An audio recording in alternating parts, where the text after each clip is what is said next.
the time in a game, in a big game, and this is a big game, when you go hard in the corners, your elbows up. The time in a game where you drop the gloves in the first period and you send a message. And we've done that pretty uniquely in the world.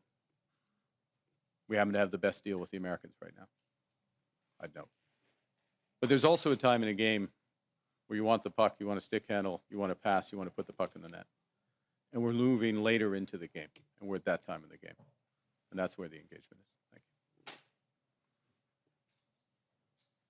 And the German government says that you're going to Berlin next week. Can you tell us why you're going to Europe and what you're hoping to accomplish there? I'm very much looking forward to meeting with the Chancellor, members of his cabinet, a number of German businesses next week, next Tuesday. And it's picking up on discussions that we have had since we first met in Rome and in April, subsequently at the G7 and along the way, about how we can deepen our economic and security partnership with Germany, how we can turn the opportunities that exist already under CETA, our free trade agreement with Europe, but also across broader areas, and how we work and develop those. So I have a broader delegation with the Minister of Natural Resources, for example, will be there. The Minister of Defense will be there. The Minister of Industry will come as well, because there's a broad range of areas from critical minerals to energy and defense and security where we are intensifying our discussions with Germany. Many opportunities. As I say, it started in the spring, moves with this meeting, and we have a good partnership. Canada has a good partnership with Germany. It's been built up over the years, but it can be much, much better. And I'm confident that with this Chancellor and the focus of our government, that it will be. Thank you. Mackenzie Gray, Global. Good morning, or good afternoon now, Prime Minister. You've dumped the digital services tax. You haven't responded to additional increases in tariffs from the Americans, and now you're removing counter tariffs here with no changes from the U.S. side in terms of how things are going. Why do you think appeasing Donald Trump in this trade war will work for Canada? Well, the first thing is we're matching what the United States has done, what the President has done. We have the best deal of any country with the United States right now. 85% of our trade is tariff-free. We are taking this step, which doesn't include the strategic sectors, but matches what they have done. It's in the spirit of CUSMA, our free trade agreement with the U.S. and Mexico, and it gives a good foundation to build on that. That's the first point. The second is that the President and I had a long conversation yesterday, and we see the opportunity to build on where our relationship already is. There's a host of areas for investment in both our economies, a host of areas on the security side that we can build on, and we intend to advance those discussions as rapidly as possible. So the foundation is very strong. The opportunity is great, and we want to focus on those opportunities both. And I want to emphasize this. I know it's a little complex, but there is a review of CUSMA coming, that free trade agreement. It's due to happen in the spring. Preparation should start now. We're starting our preparations. We're updating our preparations. I'm sure the other parties will soon as well.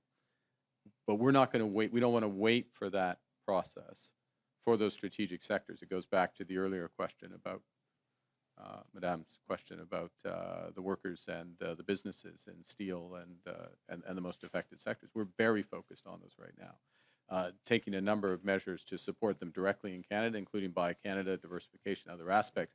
But of course, part of this is getting to a better balance with the United States, and that's the immediate discussions we're having. At pretty much every stop during the election, you referenced elbows up and saying that was going to be the strategy you take with the Americans. You also consistently said that Donald Trump was trying to break us so he could own us. Your new argument today is that Canadians should accept basically the best of a bad deal. What's been the change? Wait. reject. I reject the premise of that question, or your characterization of what I'm saying. We have the best deal with the United States right now. Okay, we have the best deal. Look at the numbers. Our tariff is 5.5%. We have 85% of our goods are free trade. It's not what we used to have. Nobody has a deal with the United States that they used to have. Nobody does. They have fundamentally changed. It's their right. We respect it. They have fundamentally changed their trade policy. They have new objectives. And they haven't just talked about those objectives. They put in place tariffs, and they have signed a series of trade deals, including with the European Union, including with others, that have put those into effect. Okay? So we're in a position where we have held out, not signed a deal that we don't agree with or that we don't think is in the best interest of Canadians, but and focused on, and we will remain focused on those strategic sectors to the best interests of Canada first. Of course, America will focus on the best interests of the U.S. But we do so from a position where we're respecting, with this decision, we're respecting our agreement with the United States, and we are matching what they have done. That puts us in a good position for for the next phase of these negotiations. Rachel Haynes, CTV. Hi, Prime Minister. Hi. Rachel Haynes from CTV. I'd like to ask you a little bit more about what you're saying about this matching the U.S. deal or what U.S. has put on Canada. In fact, it's only matching the goods under CUSMA, but in other areas, we're not matching the U.S. at all. They have 50% tariffs on our steel and aluminum products, but we only have 25% tariffs in return. Are you going to raise those tariffs to match that? We're not raising those today. We've matched the tariffs on autos, similar structure as the U.S. We do have a difference between our tariff on U.S. steel and our tariff on U.S. aluminum.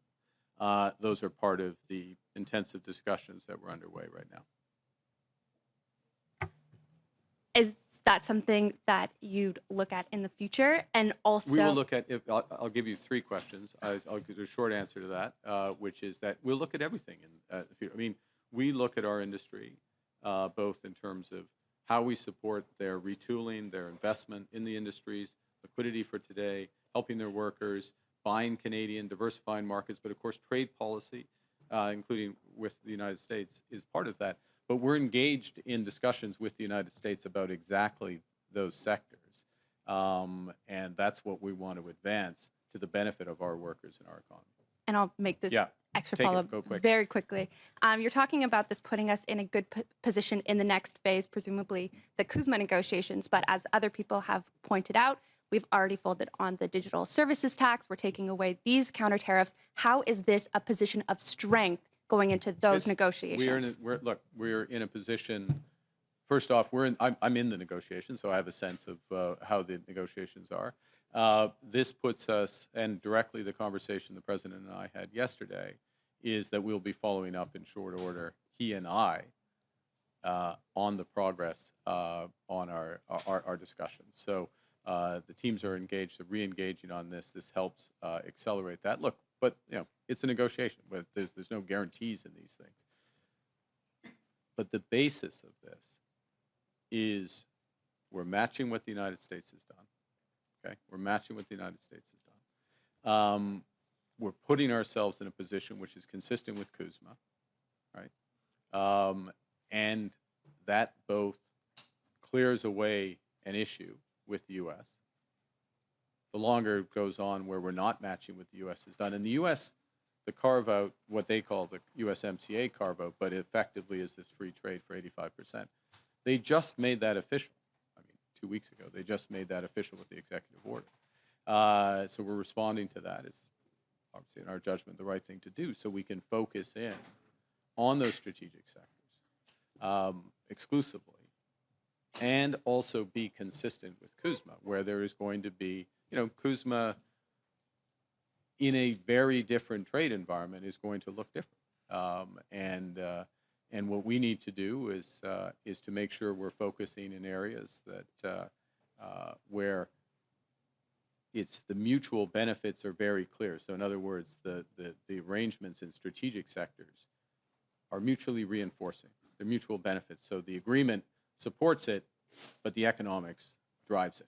And that's the way we move forward. Thank you. So we have time for two more questions. One will be English, one will be French. We'll start with Olivia Stefanovich from CBC. Do you have any assurances from the Americans that this will kickstart negotiations? Did President Trump specifically say that in his conversation with you? Yes.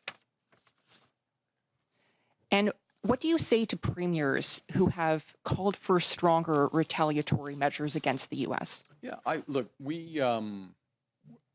let me say something general and then I'll be more specific, which is that I want to salute the premiers, and particularly those, some provinces are affected more than others because of the sectoral nature of these tariffs. And I want to salute those premiers for the collaborative way we've been able to work together and the focus on the workers and the businesses themselves. And there's a combination of support for the workers and businesses, such as we provided in the steel sector, liquidity, capital, by Canadian at the federal level, at the provincial level, across, and working in collaboration, for example, in steel with the province of Ontario. In the end, what we all want is to make sure for those strategic sectors that they get fair access to the U.S. market. And what we're doing, again, is matching what the U.S. is doing. That's fair. It's fair to match what they've done. And it puts us in a better position to focus in on exactly those sectors, work forward. So sometimes, to go back to the earlier question, yeah, you drop the gloves in the first period. When you're late in the game, dropping the gloves and taking the extra penalty might not be the best thing to do. And that's the situation we're in now. And our last question will come from Olivier Boisé from TVA. Bonjour, Monsieur le Premier ministre. Bonjour. Vous dites qu'on a la meilleure entente du monde avec les États-Unis. Le Mexique a aussi